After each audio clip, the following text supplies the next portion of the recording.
வணக்கம். செல்வகுமாரின் அதிகாலை வானிலை ஆய்வறிக்கை. அதிகாரப்பூர்வ வானிலை அறிக்கைக்கு இந்திய வானிலை ஆராய்ச்சித்துறை அறிக்கையை பார்க்கவும். 2026 பிப்ரவரி 7 சனிக்கிழமை அதிகாலை நிலவர வானிலை பதிவு. வானிலை அமைப்பு.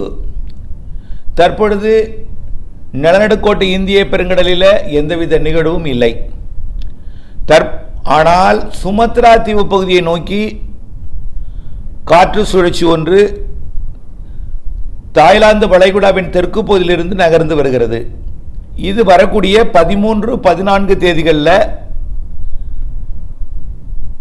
நிலநடுக்கோட்டு இந்திய பெருங்கடலை அடைந்து இலங்கைக்கு மழைப்பொழிவையும் 12, 13, 14, 15 தேதிகளில் இலங்கைக்கு மழைப்பொழிவையும் தமிழ்நாட்டிற்கு கடலோரம் கடந்த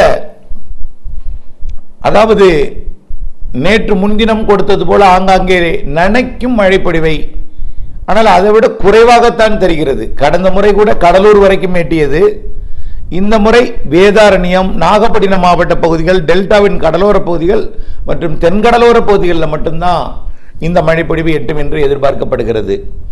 காரணம், இந்த மாத இறுதியில் வரக்கூடிய நிகழ்வு வலுவானது. கிழக்கு காற்றை தன் பக்கம் கட்டுப்படுத்தி வைத்துக் கொண்டு கிழக்கு காற்றை கட்டுப்படுத்தி அது வங்கக்கடலின் நிலநடுக்கோட்டு இந்திய பெருங்கடல் பகுதியை நோக்கி சுமத்ரா தீவு மற்றும் தெற்கு மத்திய வங்கக்கடல் மற்றும் நிலநடுக்கோட்டு இந்திய பெருங்கடல் மற்றும் இலங்கை மற்றும் தமிழ்நாடு பகுதியை நோக்கி நெருங்குவதற்காக இந்த மாத 18ஆம் தேதிக்கு மேல் 28ஆம் தேதி வரை, அதாவது 18ஆம் தேதி சுமத்ரா தீவு, 19, 20, 21 அதை விட்டு நகர்ந்து தெற்கு மத்திய வங்கக்கடல், 21க்கு மேலே 28க்குள் எல்லாமே மெல்ல நகர்ந்து இலங்கை அருகே அடைந்து தமிழ்நாடு மற்றும் இலங்கைக்கு கனமழை பொழிவை இந்த மாத இறுதி நாட்களில், அதாவது இறுதி வார நாட்களில் கொடுக்க இருக்கிறது. அந்த நிகழ்வு சற்று வலுவாக இருக்கிற காரணத்தினாலே கிழக்கு காற்றை தன் பக்கம் தென்சீன கடற்பகுதியிலையும் அதனைத் தொடர்ந்து அது மேற்கு நோக்கி வரும்பொழுது தாய்லாந்து வளைகுடா பகுதிகளிலையும் கட்டுப்படுத்தி வைத்திருக்கும் என்பதன் காரணமாக அடுத்தடுத்த வரக்கூடிய 2 நிகழ்வுகள் சற்று தீவிரம் இல்லாமல் இருக்கும். அதாவது வரக்கூடிய 13, 14 நிகழ்வு கடலோரம் மட்டும் மழைப்பொழிவை கொடுக்கும். அதாவது கிழக்கு காற்றின் அளவு குறைவாகவும் குளிர்காற்றின் அளவு அதிகமாகவும் இருக்கும் என்பதனால மேகமூட்டம் அதிகமாக இருக்கும். வரக்கூடிய 13, 14 தேதிகளில் மேகமூட்டம் அதிகமாக இருக்கும். வேதாரண்யம் பகுதி, ராமேஸ்வரம் பகுதி மற்றும் இலங்கையில் மழைப்பொழிவு இருக்கும். வேதாரண்யத்தில் நனைக்கும் மழை, லேசான மழை, ராமேஸ்வரத்திலையும் நனைக்கும் மழை, லேசான மழை, அதனை ஒட்டியுள்ள கடலோர பகுதிகளில் தூறல், டெல்டாவில் ஆங்காங்கே மிரட்டல் தூறல் எல்லாமே இருக்கும் 13, 14. அதற்கு அடுத்தபடியாக 18, 19 எதிர்பார்த்திருந்தோம் ஒரு நிகழ்வு. அது அடுத்த நிகழ்வோடு இணைந்து வரும் என்று எதிர்பார்த்திருந்தது, கிட்டத்தட்ட உறுதியாகிவிட்டது. அதுவும் வரும். வந்தாலும் உடனடியாக அது இலங்கையை நெருங்குவதற்கு முன்பே அடுத்த நிகழ்வு சுமத்ரா தீவுக்கு வந்துவிடும் என்பதனால திரும்பி போய்விடும். ஆகவே அடுத்தடுத்த 2 நிகழ்வுகள் மூன்றாவதாக, அதாவது பிப்ரவரி 21, 20க்கு மேல் இறுதி வாரத்தில் வரக்கூடிய அந்த நிகழ்வில் நோக்கி தீவிரப்படுத்துவதற்காக நிலநடுக்கோட்டு இந்திய பெருங்கடலின் வெப்ப நீராவியையும் ஈர்த்து கொண்டு நல்ல ஒரு வலுவான நிகழ்வாக, ஒரு வித்தியாசமான, இதுவரை பிப்ரவரியில் இல்லாத, அதுவும் பிப்ரவரி இறுதியில் இந்த மாசி மாதத்தில் இப்படிப்பட்ட ஒரு நிகழ்வு வழக்கத்திற்கு மாறான ஒரு நிகழ்வாக இந்த ஆண்டு பிப்ரவரி 24 தேதிகளில் 24, 25, 26 தேதிகளில் வந்து அமையும் என்று எதிர்பார்க்கப்படுகிறது. ஆக இதிலிருந்து புரிந்திருக்கும் 13, 14 தூறல் நனைக்கும் மழை டெல்டா கடலோரம், தென்கடலோரம். அதற்கடுத்தது 19, 20 நெருங்கி வந்து இலங்கைக்கு மட்டும் மழைப்பொழிவை கொடுத்துவிட்டு திரும்பி போய்விடும். தீவிர நிகழ்வாக 21ஆம் தேதிக்கு மேல் நகர தொடங்கி 23க்கு மேல் இன்னும் நெருங்கி 24, 25, 26, 27, 28 தேதிகளில் மிக கன மழைப்பொழிவை இலங்கை மற்றும் தமிழ்நாட்டிற்கும் தெற்காந்திர பகுதிக்கும் ஒடிசா வரைக்கும் கூட மேற்கு வங்கம் வரைக்கும் கூட வங்கக்கடலோரம், அதாவது நிகழ்வு இருக்கும் இடம் அது இலங்கை தான். காற்றை ஈர்த்து மேற்கு வங்கத்திற்கு தூறலையும் சாரலையும் நனைக்கும் மழையையும், ஒடிசா ஆந்திர பிரதேசத்திற்கு லேசான மிதமான மழைப்பொழிவையும், ஆந்திர பிரதேசத்தின் தெற்கு பகுதிக்கு சற்று கனமழையையும், தமிழ்நாட்டிற்கு கனமழை பொழிவையும் இலங்கைக்கு மிக கனமழை பிடிப்பையும் இலங்கை கடந்து அப்படியே நிலநடுக்கோட்டு பகுதியை நோக்கியே மீண்டும் அது திரும்பி செல்வதற்கே வாய்ப்பு இருக்கு இப்பொழுது வரைக்கும். ஆனால் அது கரை கடப்பதற்கும் வாய்ப்பு இருக்கு. காரணம், இப்பொழுது அதாவது கடந்த வாரம்லாம் 27, 28 டிகிரியாக இருந்த இலங்கை சுற்று வட்டார கடல் வெப்பம் 29 டிகிரியாக உயர்ந்திருக்கிறது. சுமத்ரா தீவருகே 30 டிகிரி ஆகி இருக்கிறது. நிலநடுக்கோட்டு இந்திய பெருங்கடலில் 29.5, 30 என்று சில இடங்களில் இருக்கிறது. ஆக வெப்பநிலை உயரத் தொடங்கி இருக்கிறது. சூரியனின் குத்துக்கதிர் அதாவது மகர ரேகைக்கு சென்று தற்பொழுது நிலநடுக்கோட்டை நோக்கி திரும்பி வருகிறது. மார்ச் 21ஆம் தேதி நிலநடுக்கோட்டை அடையும் பொழுது நன்றாக வெப்பநிலை கடல் வெப்பம் உயரும். இதனால மார்ச்சிலும் நிகழ்வு இருக்கிறது என்பதை உறுதிப்படுத்துகிறேன்.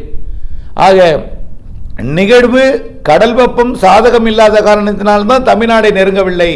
ஆனால் கடந்த வாரத்தை விட இந்த வாரம் 1 டிகிரி வெப்பம் உயர்ந்திருக்கிற காரணத்தினாலே இந்த மாத இறுதி வார நிகழ்வு இலங்கை மற்றும் தமிழ்நாட்டிற்கு கனமழை பொழிவை கொடுப்பதற்கு பிரகாசமான வாய்ப்பு இருக்கிறது. ஆகவே அந்த நேரத்தில் அறுவடை வைத்திருப்பவர்கள் வானிலை அப்டேட்ஸோட இணைந்திருக்கணும். அவசரப்பட்டும் அறுவடை செய்துவிட தேவையில்லை. நிகழ்வோட தீவிரத்தன்மை எப்படி இருக்கும் வரக்கூடிய நாட்கள் அதை படிப்படியாக உறுதிப்படுத்தலாம். ஆனால் சுமத்ரா தீவு வந்தடையக்கூடிய நாளே 18 தான். 19, 20 தான் கொஞ்சம் மேற்கு நோக்கி நகரும். 21, 22 தெற்கு மத்திய வங்கக்கடல். 23, 24 தான் இலங்கை அடையும். ஆகவே இலங்கை அடையும் பொழுதுதான் தமிழ்நாட்டுக்கு நல்ல மழை பொழிவு கொடுக்கும். சுமார் டெல்டா மாவட்டங்களுக்கு மிக நெருக்கமாக கூட வந்து அமையும். டெல்டா மாவட்டங்களை ஒட்டியும் 29 டிகிரி இருக்கு. 28 டிகிரி வட தமிழ்நாடை ஒட்டி இருக்கு. 27 டிகிரி ஆந்திர எல்லையோரத்தில் இருக்கு. ஆகவே 26.5 இருந்தாலே போதும். ஆகவே வரக்கூடிய இன்னும் ஒரு 20 நாள் இருக்கிறது. ஆகவே இன்னும் இந்த நிகழ்வு வருவதற்கு சுமார் இன்னொரு 15 நாள் இருக்கு. ஆகவே இந்த 15 நாளில் இன்னும் 1 டிகிரி வெப்பம் உயர்வதற்கு வாய்ப்பு இருக்கு. நீரோட்டம் வலுவாக இருக்கிற காரணத்தினாலே இன்னும் முன்னேறி வருவதற்கு வாய்ப்பு இருக்கு. முன்னேறி வரலன்னா கூட அதோட தீவிரத்தன்மையால் கிழக்கு மற்றும் வடக்கு காற்று, குளிர்காற்று, கிழக்கு நீராவி காற்று நிலநடுக்கோட்டு இந்திய பெருங்கடல் வெப்ப நீராவியை ஈர்த்து கொண்டு வந்து குவித்து நல்ல மழைப்பொழிவை கொடுக்கும் என்று எதிர்பார்க்கப்படுகிறது. கண்டிப்பாக ஒரு வித்தியாசமான நிகழ்வாக இருக்கும். பிப்ரவரி இறுதி வார நிகழ்வு. தொடர்ந்து வானிலை அப்டேட்ஸோட இணைந்திருக்கணும். அப்டேட்ஸ் அறிந்து அந்த நாட்களிலே அறுவடை எப்படி செய்ய வேண்டும் ஆகவே திட்டமிட்டுக் கொள்ள அன்போடு கேட்டுக்கொள்கிறேன். இதே போல்தான் மார்ச்லையும் 2 நிகழ்வு இருக்குங்க. மார்ச்சில் கண்டிப்பா 2 நிகழ்வு இருக்கு. ஒரு நிகழ்வு நம்ம இப்ப பிப்ரவரி இறுதியில் 2 நிகழ்வு எதிர்பார்த்தோம். அதுல ஒரு நிகழ்வு வலுப்பெறுது. மார்ச்சிலேயே 2 நிகழ்வு இருக்கு. 2இல் 1வது வலுப்பெறும் என்று எதிர்பார்க்கப்படுகிறது. அல்லது 2ம் வலுப்பெற வாய்ப்பு இருக்கிறது. மார்ச்சில் 1 மிதமாக லேசாகவும் மார்ச்சில் மற்றொன்று வலுவான நிகழ்வாகவும் மாறலாம். ஏப்ரல் மேல வெப்பம் உயர்ந்தாலும் வெப்பத்திற்கிடையே மழை பொழிவை கொடுக்கக்கூடிய நிகழ்வுகள் காத்திருக்கு. ஆனால் அந்த நிகழ்வு தமிழ்நாடு வருமா ஆந்திர பிரதேசம் வருமாங்கிறதான் ஆய்வில் இருக்கு. ஆனால் இப்பொழுது வரைக்கும் தமிழ்நாடு வருவதற்கே வாய்ப்பு இருக்கு. ஏன்னா மிக கடுமையாக எப்பொழுதுமே வடகிழக்கு பருவமழை நிறைவடையும் பொழுது எவ்வளவு வெப்பம் இருக்கும்? சுமார் ஒரு 28 டிகிரி 29 டிகிரியாவது இருக்கும். ஆனால் கல்கட்டாட்ட 26 ஆயிடுச்சு. 27 இருக்கு ஒடிசா. அதனால ரொம்ப வெப்பம் குறைந்திருக்கிற காரணத்தினால அந்த வடக்கு நோக்கி முன்னேறுவதில் கொஞ்சம் தாமதம் ஏற்படும். ஆனாலும் வரக்கூடிய நாட்களில் வெப்பம் உயர்வதற்கு சாதகம் இருக்கு. அதனால வடக்கு நோக்கி போகலாம். ஆனால் எப்பொழுதுமே வடகிழக்கு பருவமழை நிறைவடையும் பொழுது சில ஆண்டுகள்லாம் 29 டிகிரி, சில இடங்கள்லாம் சில வருடம் வடகிழக்கு பருவமழை 30 டிகிரியோடைய வெப்பத்தை வைத்துவிட்டு போய்விட்டது வடகிழக்கு பருவமழை. ஆனால் இந்த ஆண்டு வெப்பத்தை குறைத்திருந்தாலும் நீரோட்டங்கள் வேகமாக உயர்த்துகிற காரணத்தினாலே அது ஆந்திர பகுதியை நோக்கி போகலாம், தமிழ்நாடு நோக்கியும் வரலாம். ஆகையினால கண்டிப்பா கோடை நிகழ்வு மாதத்திற்கு 1 இருக்கு. ஏப்ரல் 1, மே 1 முன்கூட்டியே தொடங்கும் தென்மேற்கு பருவமழை சொல்லியாச்சு.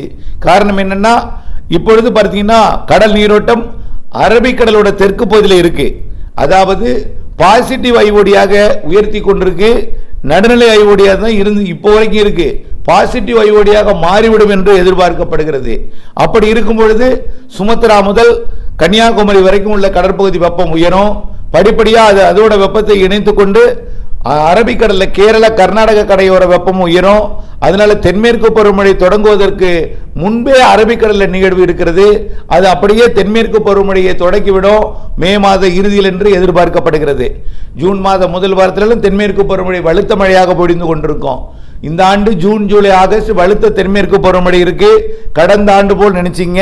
ஆனால் கடந்த ஆண்டு ஆகஸ்ட்ல மழை கொஞ்சம் குறைவாக இருக்கும்னு சொல்லியிருந்தோம். ஆகஸ்ட்ல குறைவா இருந்துச்சு, ஆனால் ஜூன் ஜூலையில் அதிகமாக இருந்துச்சு. இந்த ஆண்டு ஆகஸ்டிலும் மழைப்பொழிவை கொடுக்கும். காரணம் வலுவான நீரோட்டம், வலுவான வெப்பம் அரபிக்கடல் பக்கம் இருக்கிற காரணத்தினாலே காற்றோட போக்கு வலுவாக இருந்து கடல் நீரோட்டத்தை குறைத்தாலும் வெப்பம் ஆகஸ்டிலும் இருக்கும் என்று எதிர்பார்க்கப்படுகிறது. வங்கக்கடலில் இந்த ஆண்டு கொஞ்சம், அதாவது தென்மேற்கு பருவமழை காலத்தில் கொஞ்சம் நிகழ்வு எண்ணிக்கை குறையலாம். அரபிக்கடல் தலைகீழாக மாறி அரபிக்கடல் வெப்பம் உயர்ந்திருக்கிற காரணத்தினாலே, கேரள பக்கம் வெப்பம் அதிகமாக இருக்கிற காரணத்தினாலே கண்டிப்பாக தென்மேற்கு பருவமழை வலுவாக இருக்கும்.